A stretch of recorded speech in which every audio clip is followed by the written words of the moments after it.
ఇక్కడ మూడవదిగా ద్వీప వృక్షం. ఇది కూడా ఎక్కడ ఉంటుంది అని అంటే దేవుని మందిరములోనే ఉంటుంది. చాలా సార్లు ప్రియ దేవుని బిడ్డలారా, కొన్ని మందిరాలలో బలిపీఠం పక్కనే 7 ద్వీపాలు కలిగినటువంటి ఒక చెట్టు మాదిరిగా ఉన్నటువంటి ద్వీపస్తంభాన్ని చూస్తాం. దానినే ద్వీపస్తంభం అంటాం. అది నిత్యము కూడా బలిపీఠం దగ్గర వెలుగుతా ఉంది.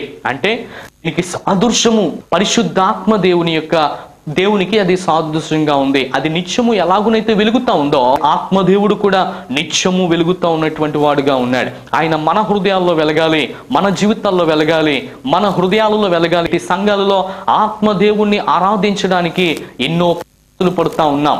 నేటి క్రైస్తవ సంఘాలలో దేవునిని ఆరాధించేవారు కూడా చాలా మంది తక్కువైపోయారు. ఆయన అన్నాడు కదా, నన్ను ఆత్మతోనూ సత్యముతోనూ ఆరాధించండి అని చెప్పాడు. కనుక చెప్పినటువంటి ఆయన నామాన్ని మనం కూడా మహిమపరుస్తూ ముందుకు సాగాలని ప్రభు పేరట మరొకసారి మీకు నేను మనవి చేస్తున్నాను. కనుక ద్వీపవృక్షం దేనికి సాదృశ్యంగా ఉందంటే పరిశుద్ధాత్మ దేవునికి సాదృశ్యంగా ఉంది.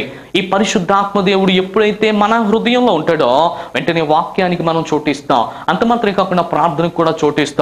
అలాగున్న ప్రియ దేవుని బిడ్డలారా, ప్రార్థనకు వాక్యానికి చోటు ఇచ్చేటువంటి వారి హృదయాలలోనే పరిశుద్ధాత్మ దేవుడు నెలకొల్పబడుతూ ఉంటాడు. ఆయన వారి హృదయాల్లో నివాసం చేస్తూ ఉంటాడు.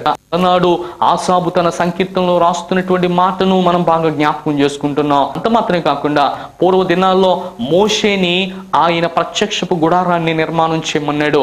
అయితే పూర్వ దినమంతా కూడా గడిచిపోయింది. ప్రస్తుత దినం దేవుడు ఆయన మందిరంలో ఉన్నాడు. ఆయన మానవుని హృదయం అనేటువంటి మందిరంలో ఉన్నాడు.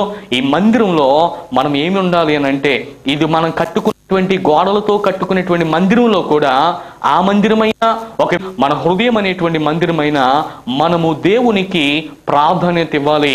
ఆ ప్రార్థన యందును వాక్యమందును ముఖ్యంగా పరిశుద్ధాత్మ దేవుణ్ణి పొందుకున్నట్టు యందును ఉండేటువంటి విషయాలలో అది మనము కలిగి ఉన్నప్పుడు దేవుడు మన జీవితాల్లో కూడా గొప్ప కార్యాన్ని చేస్తాడు అని ప్రభు పేరిట మనం కనుకనే ఆసాబు తన సంకీర్తనలో రాస్తున్నటువంటి చివరి మాట, శత్రువులు పరిశుద్ధ స్థలంలో ఉన్నటువంటి సమస్తాన్ని పాడు చేసి ఉన్నారు.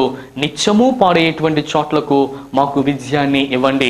ఈ రోజున ఒకవేళ నీవు వాక్యము వినలేక, లేకపోతే దేవుని యొక్క ప్రార్థన చేయలేక, ఒకవేళ పరిశుద్ధాత్మని యొక్క దేవుణ్ణి నువ్వు పొందుకోలేక నీ జీవితంలో నువ్వు ఉండిపోయేవేమో. అయితే ప్రభువు ప్రత్యేకంగా మనతో మాట్లాడుతున్నటువంటి శ్రేష్టమైనటువంటి మాట ఏంటంటే, ఈ 3 కూడా దేవుని మందిరములోనే ఉన్నాయంట. ఈ 3ంటిని మనం ధ్యానం చేసినప్పుడు, ఈ 3ంటి మీద మనం ఆశ పెట్టుకున్నప్పుడు, ఈ 3ంటి మీద మన యొక్క మనస్సును కేంద్రీకరించినప్పుడు దేవుడు మన జీవితాల్లో కూడా గొప్ప కార్యం చేస్తాడు. కనుక నేటి సంఘాల్లో ఉన్నటువంటి మనమందరం కూడా దేవుని నామాన్ని మహిమపరిచి అనేకమైన వారికి ఆశీర్వాదకరంగా, అనేకమైన వారికి దీవెనకరంగా ప్రార్థన యందును వాక్యమందును ముఖ్యంగా పరిశుద్ధాత్మ దేవుని యొక్క సహవాసమందును కూడా ముందుకు సాగిపోవాలని ప్రభు పేరట మరొకసారి మీకు నేను మనవి చేస్తూ ఈ మాటలు ముగిస్తున్నాను. దేవుడు తన పరిశుద్ధమైన వాక్యాన్ని మన వెనుకల్లో దీవించి ఆశీర్వదించును గాక. ఆమేన్.